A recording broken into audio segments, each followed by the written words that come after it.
ખુશ રાખે. તો મિત્રો આપણે ગીર સોમનાથ થી ભાઈ આવ્યા છે આપણે સ્ટેશન મળવા હાટું. તો આપણે મળ્યા હતા મોવામાં. તો ભાઈ આપણે શું કહેવા માંગશે અને શું વાત કરશે. તો ભાઈ બહુ સેવાના કામ સરસ કરે છે.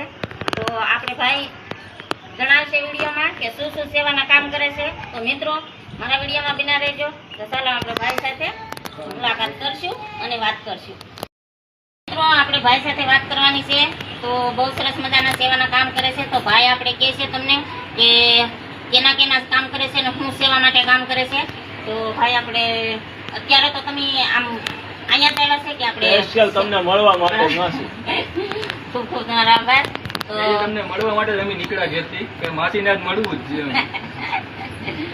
ભાઈ તો આપણે મળી લીધા હતા મોવા મળ્યા હતા. એટલે આપણે સેવામાં કામમાં તો આપણે કીધું હતું પણ એટલું બધું આપણે યાદ નથી. તો આપણે તમે જ કહી દો. તો જય સોમનાથ મિત્રો, હું છું પરમાર ભગવાનજી. અમે એક સેવાના કામ કરીએ. જરૂરિયાતમંદ લોકોને રાશન કીટ, કોઈ એવા વિદ્યાર્થી હોય તો એવાને સ્ટેશનરીની કીટ, ચોપડા, પછી દફતર છે, કોઈ યુનિફોર્મ છે, એવા નાના મોટી સેવાના કાર્ય અમારી આખી ટીમ કરે છે. અને એ લોકોને આવવાની જરૂર નથી. અમને ફોન કરે એટલે અમે ડાયરેક્ટ ત્યાં જઈ અને તેની વિઝિટ લઈ અને અમે ખુદ એની ઘરે જઈ અને રાશન કીટ ને એવી નાની મોટી મદદ કરીએ છીએ. તો અમારી આ સેવાની ટીમને તમે બધા સાથ અને સપોર્ટ કરજો. અને મારી ચેનલ છે પરમાર ભગવાનજી સેવા વિલોંગ, આઈડીને ફોલો કરજો. જય સોમનાથ. તો મિત્રો ભાઈ જો આવા સેવાના કામ કરે છે તો પણ મને તો ઓછી જાણકારી છે કે મને આવશે તો હું ભાઈ લગી તો હું પહોંચાડીશ. તો મિત્રો તમને પણ જો આવા કોઈ નિરાધાર માણસ હોય અને કીટલોક હોય, તો કોઈ આમ ગરીબ હરીબ હોય અને બહુ મજબૂરી વાળા હોય તો ભાઈને પણ ફોન કરજો. અથવા ભાઈને ફોન ન કરો તો મારા વિડીયોમાં કોમેન્ટ કરીને મને જણાવજો કે આ ભાઈ લગી આપણે મુલાકાત થઈ શકે.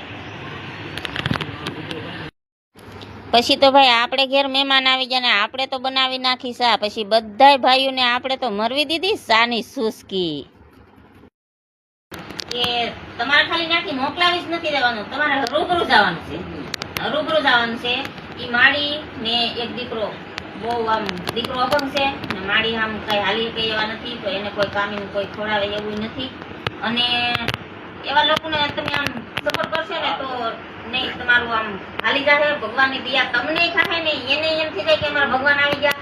તો તમારે શિયાળ બેઠ લગી છે ને એ માડીને ઘરે તમારે ફૂલની તો ફૂલની પાકડી જે તમને મળે એ તમારે અમે એમ જ નથી કહેતા કે તમે એને ફૂલ કરિયાણું જ આપજો. પણ તમને જે મળે ખાલી ના લગી તમે જાણકારી એની લઈ આવશો ને તો અમને એમ થઈ જાય કે નહીં અમારા શિયાળ બેઠની અંદર માસીને પણ જાણતા હતા ને આવ્યા થાય એમ અમારા શિયાળ બેઠ વાળાને થાય એમ. એટલે એ માડીને ના તમે મુલાકાતે જઈ આવો ને તો બહુ સારું પડે એમ. અને શિયાળ બેઠ એ નંબરમાં જોવાતું આવે અને એનો ઇતિહાસ પણ તમને જણાતો આવે ને. માડીને ના એકવાર તમે જઈ આવો.